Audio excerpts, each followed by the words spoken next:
ધોરણ 9 વિષય વિજ્ઞાન અને ટેકનોલોજી પાઠ નંબર 15 અન્નસ્રોતમાં સુધારણા ભાગ નંબર 2માં મિત્રો આપ સૌનું હાર્દિક સ્વાગત છે।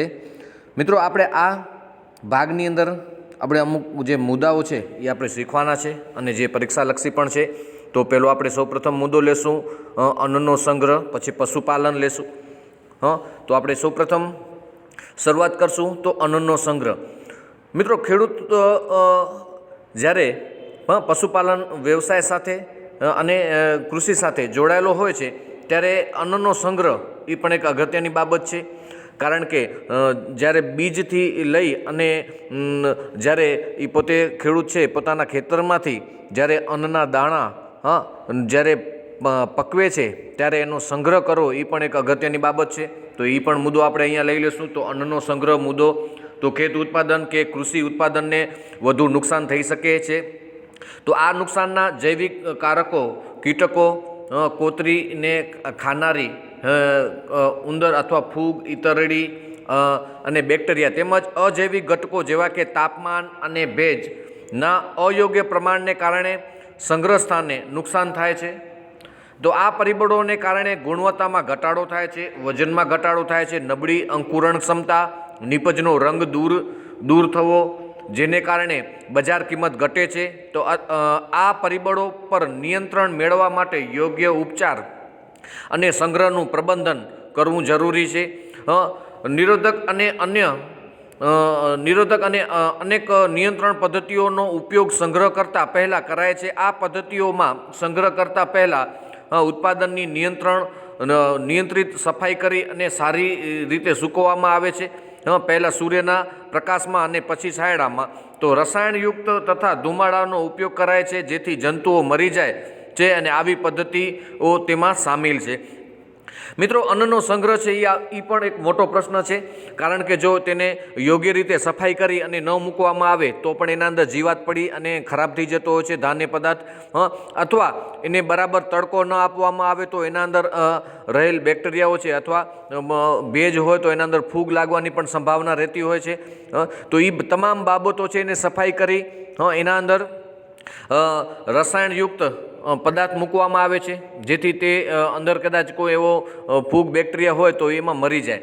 અથવા એને તડકે સુકાવીને પણ એને ડ્રાય એટલે કે એને શુષ્ક કરવામાં આવે છે અને પછી તેને હવા ચુસ્ત કરી અને પીપળાની અંદર અથવા કોઈ પણ એવી મોટી ટાંકીઓની અંદર એને ભરી અને એને સાચવવામાં આવે છે। અથવા બજારની અંદર જો વેચવામાં આવતું હોય તો એને ગુણોની અંદર ભરી અને વેચવામાં આવતી હોય છે। જો એના અંદર કોઈ પણ જાતનું જો ભેજની સંપર્ક આવી જાય અથવા કોઈ પણ બીજું જીવાત આવી જાય તો એના ધાન્ય પદાર્થના રંગમાં ફેરફાર થાય છે, એને કારણે એની બજાર કિંમત ઘટી જાય છે। આ એક એનો મુખ્ય મુદ્દો છે, એનું પણ મેં તમને સ્પષ્ટીકરણ આપ્યું।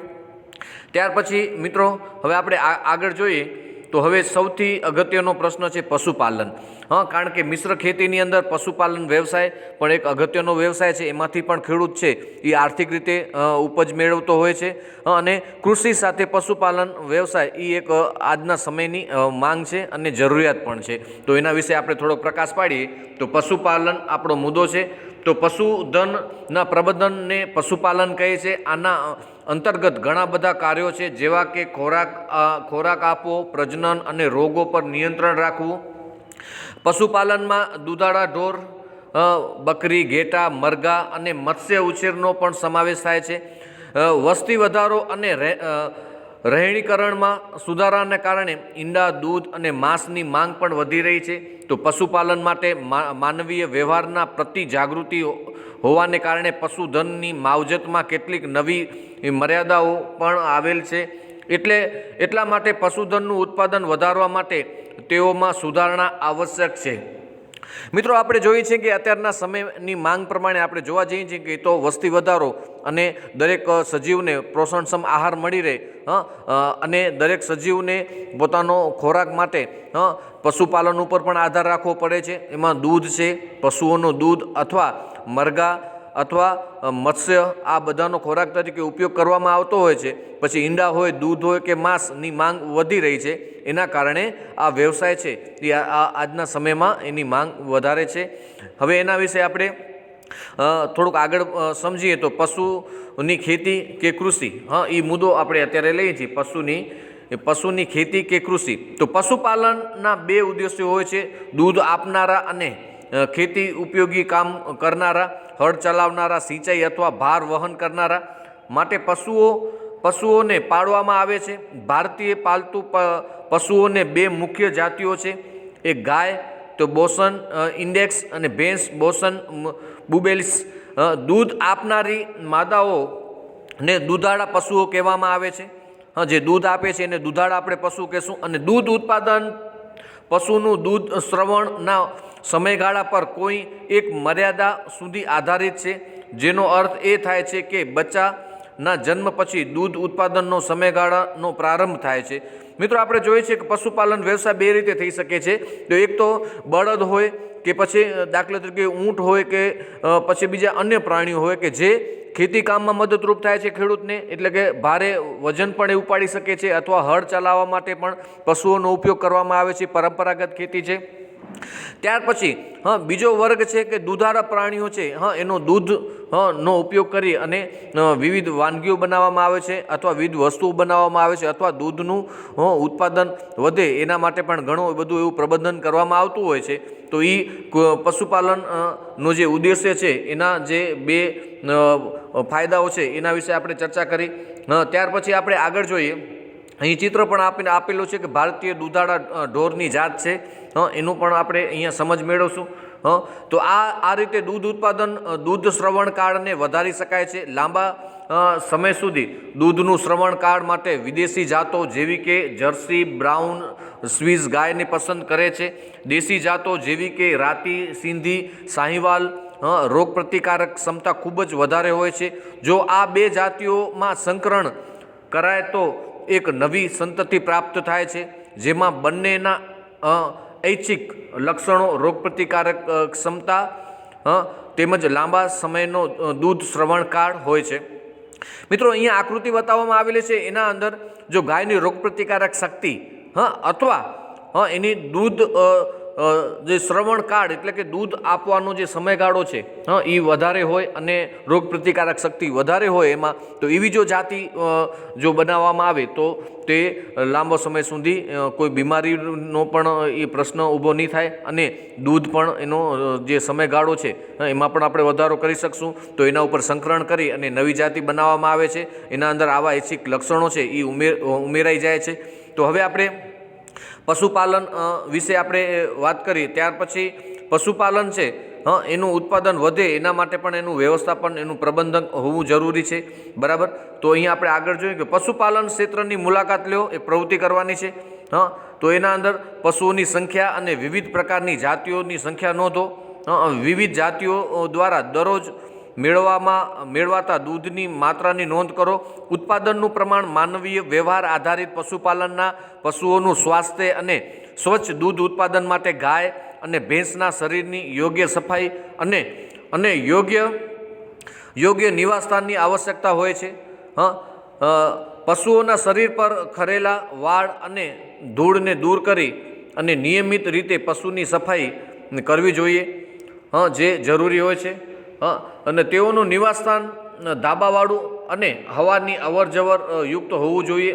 આવા નિવાસસ્થાનથી તેઓ વરસાદ, ગરમી અને ઠંડીમાં શિયાળામાં ઠંડીથી બચી શકે છે. નિવાસસ્થાનનું ભૂમિ એટલે કે ભોયતળિયું ઢોળાવવાળું હોવું જોઈએ, જેથી તે સાફ અને સૂકું રહે. દૂધ આપવાવાળા પશુ, ડેરી પશુને આહારની આવશ્યકતા બે પ્રકારની હોય છે. બે પ્રકાર જે પશુઓ દૂધ આપે છે એને આહાર બે પ્રકારની રીતે મળવો જોઈએ. અને પશુઓનું રહેઠાણ છે, નિવાસસ્થાન છે, ખુલ્લું હવા ઉજાસવાળું હોવું જોઈએ, જેથી તે કોઈપણ બીમારી અથવા કોઈપણ વાતાવરણીય ફેરફારો છે એ એના ઉપર હાવી ન થઈ જાય એટલા માટે એનું નિવાસસ્થાન છે ખુલ્લું હવા ઉજાસવાળું હોવું જોઈએ. અને દૂધ જે આપતા પ્રાણીઓ છે એના માટે આહારના પણ બે પ્રકાર છે. પહેલો પ્રકાર છે એક પ્રકારનો આહાર કે જે તેઓ સ્વસ્થ અને સારો જાળવી રાખે છે. અને બીજો જો કે તે દૂધના ઉત્પાદનને વધારે છે. તેથી જરૂરિયાત દૂધ શ્રવણકાળ સમય હોય છે.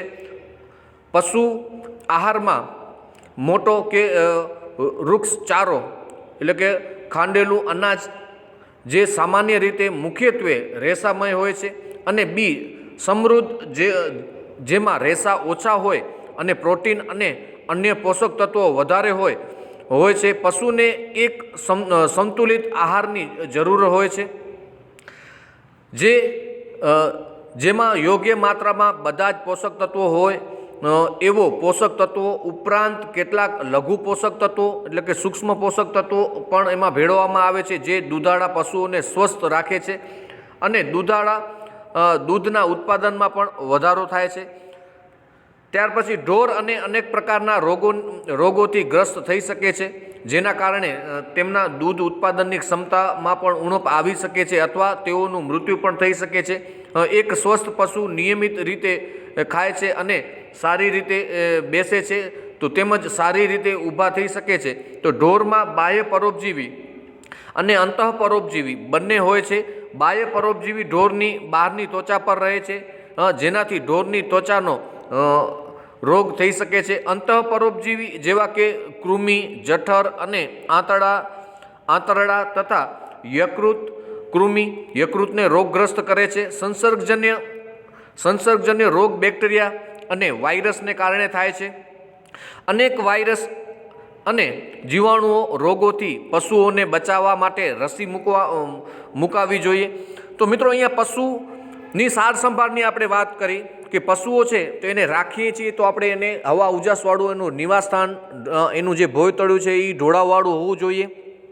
ઉપરાંત એને આપવામાં આવતો આહાર સંતુલિત આહાર હોવો જોઈએ, જેથી પોતે સંતુલિત આહાર મેળવી અને જે દૂધ આપતા પશુઓ છે તો એનો દૂધકાળ અથવા જેનું દૂધની માત્રા છે, એની ક્ષમતા છે, એમાં પણ વધારો થાય.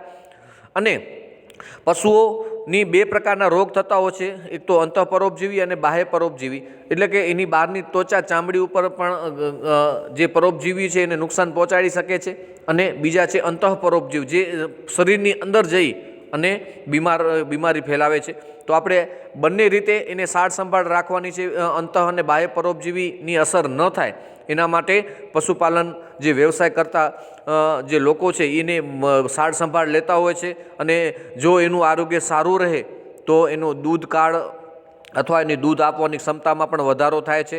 બરાબર, એની પણ આપણે અહીં વાત કરી. હવે મરઘાપાલન વ્યવસાય વિશે આપણે અભ્યાસ કરશું. તો મરઘા પાલન વ્યવસાય છે એ કેવી રીતે કરવામાં આવે છે, કારણ કે મરઘાનું ઈંડું પણ આપણે એમાં પ્રોટીન હોય છે, એટલા માટે એ પણ એક પોષક તત્વો યુક્ત હોય છે. અને મરઘાનું માંસ ચિકન કહેવામાં આવે છે, એનો પણ સવિશેષ ઉપયોગ થતો હોય છે. એટલે કે મરઘા પાલન વ્યવસાય કરે છે તો એને આ રીતે મરઘાઓ છે એમાંથી માંસ અને ઈંડા મેળવવામાં આવે છે. ઈંડા તેમજ મરઘાના માંસનું ઉત્પાદનને વધારવા માટે મરઘા પાલન કરવામાં આવે છે.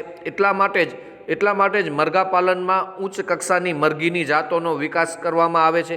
ઈંડા માટે ઈંડા આપનારી લેયર મરઘી પાલન કરવામાં આવે છે, અને માંસ માટે બોઇલરને પાડવામાં આવે છે. તો નીચે આપેલા લક્ષણો માટે નવીન જાતિઓનો વિકાસ કરવામાં આવે છે. નવી જાતિઓને બનાવવા માટે દેશી જેવી કે અસીલ અને વિદેશી જેવી કે લેગહોર્ન જાતિનું સંકરણ કરવામાં આવે છે. આ મુદ્દો યાદ રાખવાનો છે. બરાબર, હવે આપણે અહીં જે મરઘાની જે જાતિ છે એની ગુણવત્તા વધે અને સારી જાતની જે મરઘાઓ છે એના વચ્ચે સંકરણ કરવામાં આવે, તેથી આપણે શું ફાયદા મળે છે? તો મરઘાના બચ્ચાની સંખ્યા અને ગુણવત્તા, ત્યાર પછી નાના કદના બોઇલર માતા પિતા દ્વારા તેમના બચ્ચાનું વ્યવસાયિક ઉત્પાદનના હેતુથી, બીજું ગરમીથી અનુકૂલન ક્ષમતા અથવા ઊંચા તાપમાનને સહન કરવાની ક્ષમતા, ત્યાર પછી સાર સંભાળમાં ઓછો ખર્ચની જરૂરિયાત, એના પછી ખેતીમાં ઉપયોગી ઉત્પાદનની આડપેદાશ કે ઉપપેદાશ તરીકે પ્રાપ્ત થતા સસ્તા રેસામય આહારનો ઉપયોગથી ઈંડા મૂકનારા પક્ષીઓનું કદ ઘટે છે. મિત્રો, અહીંયા આપણે બે ચિત્રો દોરેલા છે, એસીલ અને લેગહોર્ન. એના વચ્ચે સંકરણ કરાવી અને નવી જાતિ બનાવવામાં આવે છે. ત્યારે એની જે ઉપર મુજબ એના ફાયદાઓ એમાં જોવા મળે છે, જેને કારણે આપણે આ સમય ની જે માંગ છે કે અત્યારે વસ્તી વધારો દિન પ્રતિદિન વધતો જાય છે અને ખોરાકનો પ્રશ્ન છે એ પણ આપણે મરઘા પાલન વ્યવસાયથી સોલ્વ કરી શકાય છે, બરાબર. તો હવે આપણે ઈંડા અને બોઇલરનું ઉત્પાદન વિશે આપણે એનું સમજણ મેળવીએ. તો બોઇલરના બચ્ચાઓના સારા વૃદ્ધિ દર અને સારા આહાર દક્ષતા માટે વિટામિનથી ભરપૂર આહાર આપવામાં આવે છે. તેઓનો મૃત્યુદર ઓછો રાખી અને તેઓની પાંખો અને માંસની ગુણવત્તા જાળવી રાખવા માટે સાવચેતી રાખવી પડે છે. બોઇલરના રૂપમાં ઉત્પાદન કરવામાં આવે છે અને માંસના પ્રયોજન માટે ઉછેર કરવામાં આવે છે. પશુપાલનમાં સારું ઉત્પાદન મેળવવા માટે સારી પ્રબંધન પ્રણાલીઓ ખૂબ જ જરૂરી છે. તેને અંતર્ગત તેઓના નિવાસસ્થાન, યોગ્ય તાપમાન અને સ્વચ્છતાનું નિર્ધારણ કરીને મરઘાના આહારની ગુણવત્તાને જાળવી રાખવામાં આવે છે.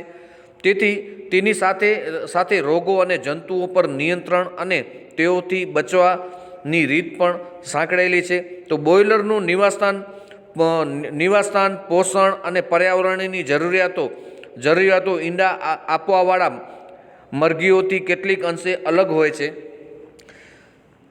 તો બોઇલરના આહાર માટે પ્રોટીન, ચરબી વધુ માત્રામાં હોય છે અને મરઘાના આહારમાં વિટામિન એ, વિટામિન કેની માત્રા પણ વધારે હોય છે. જીવાણુ, વાયરસ, વિષાણુ, ફૂગ, પરોપજીવી અને પોષણની હીનતાને કારણે મરઘીઓમાં ઘણા પ્રકારના રોગો થઈ શકે છે.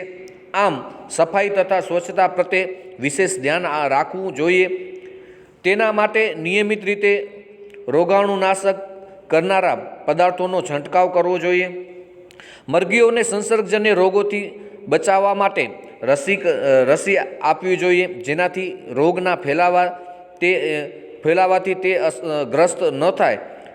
આ સાવચેતીઓને અનુસરવાથી રોગોના ફેલાવાની દિશામાં ઘટાડો થાય અને મરઘાને ન્યૂનતમ નુકસાન થાય. મિત્રો, મરઘા પાલન વ્યવસાયની અંદર પણ એની સાર સંભાળ બહુ જરૂરી છે. એને થતી બીમારીઓથી આપણે એને સાવધાન રાખવું પડે છે. એના નિવાસસ્થાનો સ્વચ્છ રાખવા પડે છે અને એને વારંવાર એના જે નિવાસસ્થાન છે એને સ્વચ્છતા પ્રત્યે આપણે સભાનતા કેળવી પડે છે અને એને થતા જે રોગો છે અથવા એને થનારી બીમારી છે એનાથી બચાવી રાખવા એને રસીકરણ પણ કરવામાં આવતું હોય છે, બરાબર. તો આ તમામ જે મુદ્દાઓ છે એનાથી આપણે એને જો બચાવશું તો એને સંસર્ગજન્ય રોગો એટલે કે એના સંપર્કમાં આવવાથી જે થતા રોગો છે એને પણ એમાંથી આપણે મુક્તિ અપાવી શકશું. અને જો મરઘી તંદુરસ્ત હશે તો એનો વૃદ્ધિ વિકાસ થશે અને એ જે એનું માંસ છે કે એનું જે ઈંડું છે એની ગુણવત્તા છે એ વધશે. તો આપણે આ અત્યારે મરઘા પાલન વ્યવસાય વિશે પણ આપણે એની માહિતી મેળવી. હવે ત્યાર પછી આપણે મત્સ્ય ઉછેર એના વિશે આપણે અભ્યાસ કરશું. તો મત્સ્ય ઉછેર અને મત્સ્ય ઉત્પાદન આપણે મિત્રો જોઈએ છીએ કે અત્યારે આપણે સમુદ્રીય પેદાશોમાં મત્સ્ય ઉછેરનો સમાવેશ થાય છે.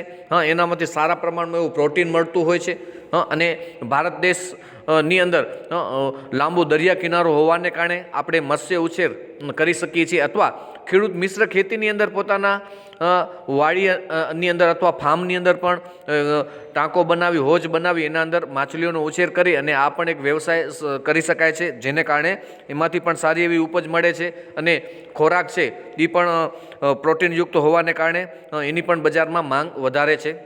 તો ચલો એના વિશે આપણે થોડોક અભ્યાસ કરી લઈએ. તો આપણા ખોરાકમાં માછલી પ્રોટીનનો એક સમૃદ્ધ અને સસ્તો સ્ત્રોત છે.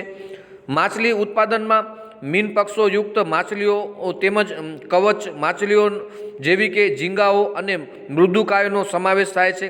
માછલીઓ મેળવવાના બે સ્ત્રોતો હોય છે. તો એક છે પ્રાકૃતિક સ્ત્રોત અને સ્ત્રોત જેને માછલી પકડવી કહે છે, અને બીજો સ્ત્રોત છે મત્સ્ય પાલન, જેને માછલીનું સંવર્ધન કહેવામાં આવે છે. માછલીઓને જળ સ્ત્રોત સમુદ્રી પાણી અને મીઠા પાણી, ક્ષારવિહીન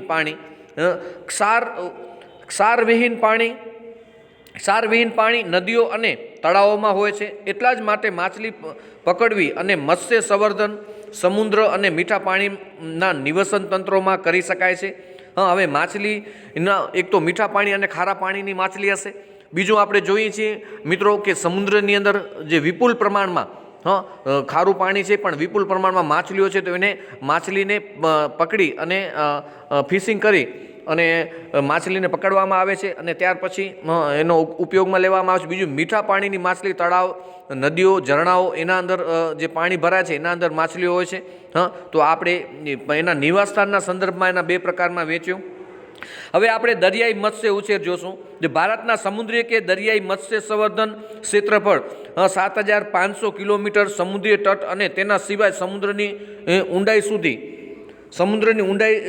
સુધી છે. તો સૌથી વધારે પ્રચલિત માછલીઓમાં મિત્રો એ નામ એના યાદ રાખવાના હોય છે, પરીક્ષામાં પણ પૂછાતા હોય છે કે સૌથી વધારે પ્રચલિત સમુદ્રીય માછલીઓમાં પ્રોમ્ફેટ, મેકેરલ, ટૂના, સાર્ડિન્સ અને બોમ્બે ડક છે. તો સમુદ્રીય કે દરિયાઈ માછલીઓને પકડવા માટે વિવિધ પ્રકારની જાળીઓનો ઉપયોગ માછલી પકડવા વાળી હોડીઓથી કરવામાં આવે છે. સેટેલાઇટ અને ધ્વનિત્રથી ખુલ્લા સમુદ્રમાં માછલીઓનો મોટો સમૂહને તપાસ કરી શકાય છે અને આ સૂચનાઓનો ઉપયોગ કરી માછલીઓના ઉત્પાદન વધારી શકાય છે. કેટલાક આર્થિક મહત્વવાળી સમુદ્રી માછલીઓને સમુદ્રી પાણીમાં સંવર્ધન પણ કરવામાં આવે છે. તેમાં મુલેટ, ભેટકી અને પલ્સપોટ એટલે મીનપક્ષ યુક્ત માછલીઓ અને બીજું કવચીય માછલીઓ જેવી કે ઝીંગા અહીંયા આકૃતિમાં પણ બતાવવામાં આવેલા છે. પછી મુસલ અને ઓસેસ્ટર, મોતીછીપ તેમજ તેની સાથે સમુદ્રીય નીંદણનો સમાવેશ પણ થાય છે કે જે દરિયાઈ નીંદણ મોતીછીપનું સંવર્ધન મોતીઓને પ્રાપ્ત કરવા માટે પણ કરવામાં આવે છે.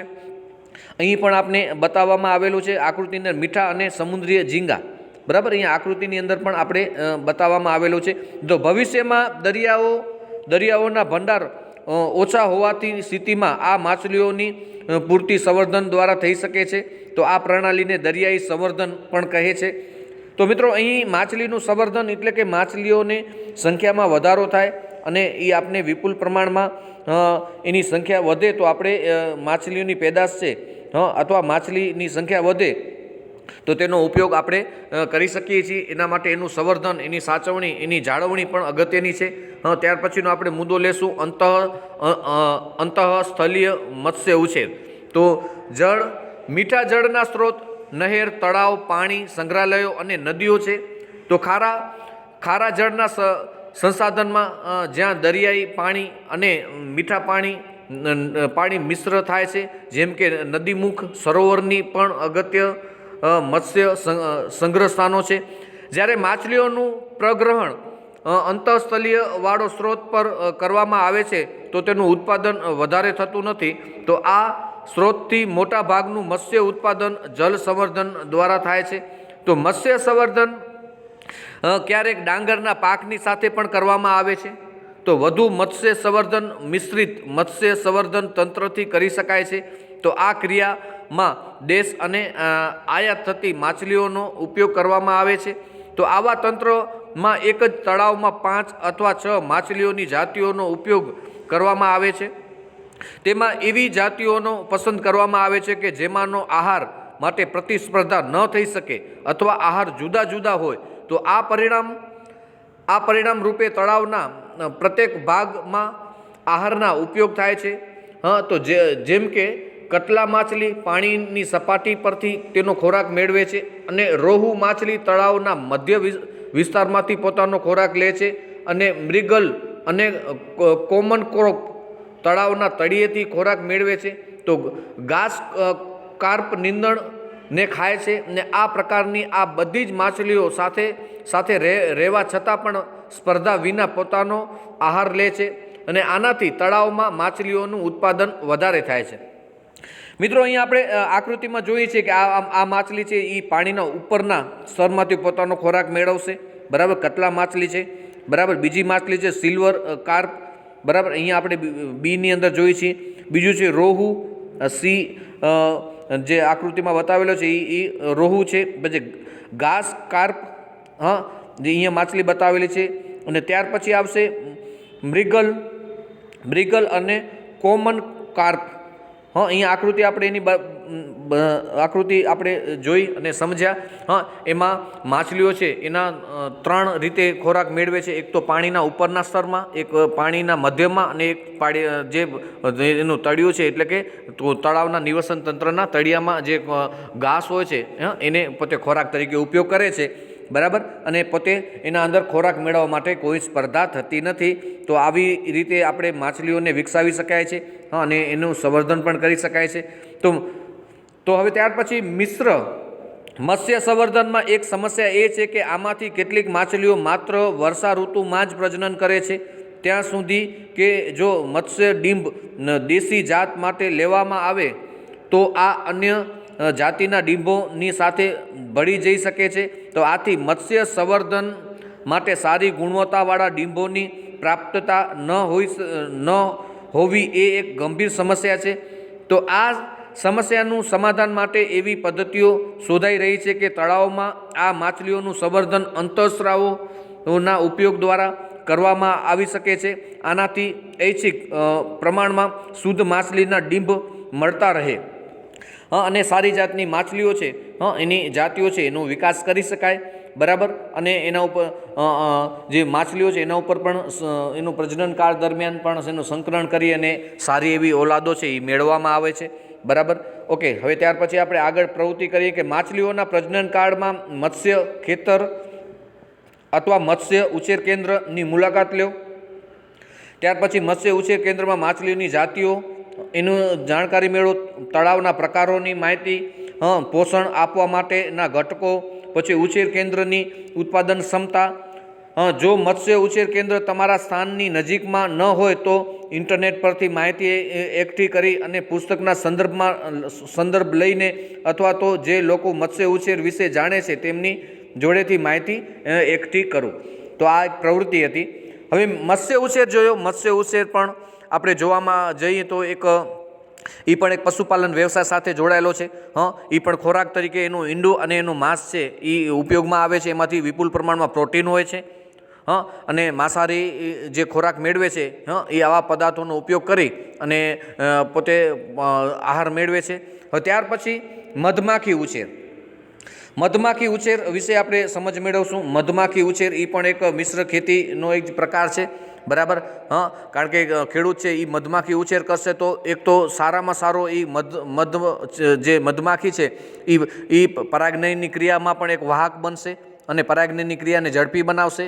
એને કારણે પરાગનયનની ક્રિયા આવા વાહકો દ્વારા ઝડપથી થાય છે. તો એનું પણ સંવર્ધન, એનું મેનેજમેન્ટ કરવું પણ એક આવશ્યક અત્યારના સમયની માંગ છે. તો એના વિશે આપણે જોઈએ કે મધનો સર્વત્ર ઉપયોગ થાય છે. આથી એના માટે મધમાખી ઉછેરનો ઉદ્યમ એક ખેતી ઉદ્યોગ બની ગયો છે. કારણ કે મધમાખી ઉછેરમાં ધનનું રોકાણ ઓછું થાય છે એટલા માટે ખેડૂતો તેને ઉપયોગ વધારવાની ધન પ્રાપ્તિના સાધન તરીકે કરે છે. મધમાખી ઉપરાંત મધમાખીના મધપૂડામાં મીણનો ખૂબ જ સારો સ્ત્રોત પ્રાપ્ત થાય છે. મીણનો ઉપયોગ ઔષધ તરીકે કરવામાં આવે છે. વ્યવસાયિક સ્તરે પણ મધ ઉત્પાદન કરવા માટે દેશી જાતિની મધમાખીઓ એપિસ સેરેના ઇન્ડિકા સામાન્ય ભારતીય મધમાખી છે. તો એપિસ ડોરસાટા એક પર્વતીય મધમાખી છે. તો અહીં આપણે જોઈએ છીએ કે મધમાખી ઉછેરની અંદર એપિસ ફ્લોરી એટલે કે લિટલ મધમાખીનો ઉપયોગ કરીને ઇટાલીની જે મધમાખી છે કે એપિસ મેલિફેરાનો ઉપયોગ મધના ઉત્પાદનને વધારવા માટે કરવામાં આવે છે. તો આથી વ્યવસાયિક મધ ઉત્પાદનમાં આ મધમાખીનો સામાન્ય ઉપયોગ કરવામાં આવે છે. તો ઇટલીની મધમાખીમાં મધ એકત્ર કરવાની ક્ષમતા ખૂબ જ વધારે હોય છે. તેઓ ડંખ પણ ઓછા મારે છે અને તેઓના નિર્ધારિત મધપૂડાઓમાં ઘણા સમય સુધી રહે છે અને પ્રજનન તીવ્રતાથી કરે છે. તો વ્યવસાયિક મધ ઉત્પાદન માટે મધુ વાટિકા અથવા મધમાખી ફાર્મ બનાવી શકાય છે. તો મધની કિંમત અથવા ગુણવત્તા મધમાખીઓ તેમના ખોરાક પર અથવા તેઓના મધ એકત્ર કરવા માટેના ફૂલો પર નિર્ભર કરે છે. મધમાખીઓ ફૂલોમાંથી મધુર રસ અને પરાગ એકત્ર કરે છે, તેઓના ખોરાકની પર્યાપ્તતા માટે પુષ્પોની જાતો મધનો સ્વાદને નિર્ધારિત કરે છે. તો મિત્રો અહીંયા આપણે મધમાખી વિશે જોયું કે મધમાખી એક તો ખેડૂતોને બંને રીતે ઉપયોગી થશે. એક તો એનું મધ મળશે વ્યવસાયિક રીતે, અને બીજું કે મધ મળવાની સાથે સાથે એનો જે મધપૂડો છે એમાંથી મીણ મળશે અને પરાગનયનની ક્રિયા પણ સરસ રીતે કરશે. એટલે ખેડૂતને બમણો ફાયદો છે. અને મધમાખીની સારી જાતો છે, એટલે એની મધમાખી છે એના સાથે સંકરણ કરાવીને સારી જાતો વિકાસ કરી શકાય છે અને મધનું ઉત્પાદન વધારી શકાય છે. અને મધમાં લોહ તત્વ વધારે હોવાથી આપણી સેહત માટે પણ સારું હોય છે. દૂધ સાથે મધ લેવાથી પણ સેહત માટે બહુ સારું હોય છે, લોહીનું શુદ્ધિકરણ કરે છે. તો આપણે મધમાખી ઉછેરની પણ આપણે અહીં વાત કરી અને મુદ્દો છે અહીં આપણે પૂરો કર્યો છે. હવે આપણે આ આખું જે ચેપ્ટર છે ભાગ 1 અને ભાગ 2ની અંદર આપણે જે શીખ્યા છીએ એના મુદ્દાઓનું થોડુંક સ્પષ્ટીકરણ કરી લઈએ. તો આપણે તમે શું શીખ્યા એ મુદ્દો આપણે પાછું રિવિઝન કરી લઈએ. પાક માટે કેટલાક પોષક તત્વો આવશ્યક છે, જે પૈકી કેટલાક વધુ માત્રામાં જરૂરી છે તો તેઓને ગુરુ પોષક તત્વો અને બાકીના જે ઓછી માત્રામાં જરૂરી હોય છે તેને આપણે લઘુ પોષક તત્વો તરીકે ઓળખવામાં આવે છે. પાક માટે પોષક તત્વોનું મુખ્ય સ્ત્રોત સેન્દ્રિય ખાતર અને ખાતર છે. બરાબર, એ આપણે બીજો મુદ્દો જોયો. ત્યાર પછી આપણે આ પાઠનું રિવિઝન લઈએ છીએ તો એના અંદર આવતા મુદ્દાઓ છે એનું પણ આપણે સ્પષ્ટીકરણ લઈ લઈએ. કાર્બનિક ખેતીમાં ખાતરો, જંતુનાશકો અને તૃણનાશકોનો ન્યૂનતમ ઉપયોગ થાય છે અથવા બિલકુલ ઉપયોગ થતો નથી. તો આ પ્રણાલીમાં સ્વસ્થ પાક તંત્રની સાથે કાર્બનિક ખાતરો, ચક્રિત ખેતરના નકામા પદાર્થ અને જૈવિક પરિબળોનો વધારેમાં વધારે ઉપયોગ થાય છે. એક વિશિષ્ટ ખેતરમાં પાક ઉત્પાદન અને પશુપાલન વગેરેમાં વધારો કરવાવાળી ખેતીને મિશ્ર ખેતી તંત્ર કહેવામાં આવે છે. તો મિશ્ર પાકમાં 2 અથવા 2 થી વધારે પાકને એક જ ખેતરમાં એક સાથે ઉગાડવામાં આવે છે. ત્યાર પછીનો મુદ્દો જોઈએ તો 2 અથવા 2 કરતાં વધારે પાકને નિશ્ચિત હારની પદ્ધતિમાં ઉગાડવાને આપણે આંતરખેડ કે આંતરપાક કહેવામાં આવે છે. એક જ ખેતરમાં વિવિધ પાકને પૂર્વ આયોજિત અનુક્રમમાં ઉગાડીએ તો તેને પાકની ફેરબદલી કહેવામાં આવે છે. વધુ ઉત્પાદન, સારી ગુણવત્તા, જૈવિક તેમજ અજૈવિક પરિબળોની પ્રતિરોધકતા, અલ્પ પરિપક્વતા કાળ અને બદલાતી પરિસ્થિતિઓ માટે અનુકૂળ અને ઐચ્છિક ખેતીના લક્ષણો માટે જાતિ સુધારણા આવશ્યક હોય છે. ખેતી ઉપયોગી પશુઓ માટે યોગ્ય સાર સંભાળ તથા પ્રબંધન જેવા કે નિવાસસ્થાન, આહાર, પ્રજનન અને રોગો પર નિયંત્રણની આવશ્યકતા હોય છે. આને આપણે પશુપાલન કહીએ છીએ. તો મરઘાપાલન પાળેલી મરઘીઓની સંખ્યાને વધારવાના માટે કરાય છે. મરઘાપાલનમાં ઈંડાનું ઉત્પાદન અને મરઘાનું માંસ માટે બોઇલર ઉત્પાદન થાય છે. મરઘાપાલન માટે ઉત્પાદનને વધારવા માટે ઉચ્ચ જાતિ માટે ભારતીય, દેશી અને બાહ્ય જાતિના વચ્ચે સંકલન કરવામાં આવે છે. સમુદ્ર તથા અંતઃસ્થલીય સ્ત્રોતોમાંથી માછલીઓ મેળવી શકાય છે. માછલીના ઉત્પાદનમાં વધારો કરવા માટે તેઓનું સંવર્ધન દરિયાઈ અથવા અંતઃસ્થલીય નિવસન તંત્રોમાં કરી શકાય છે.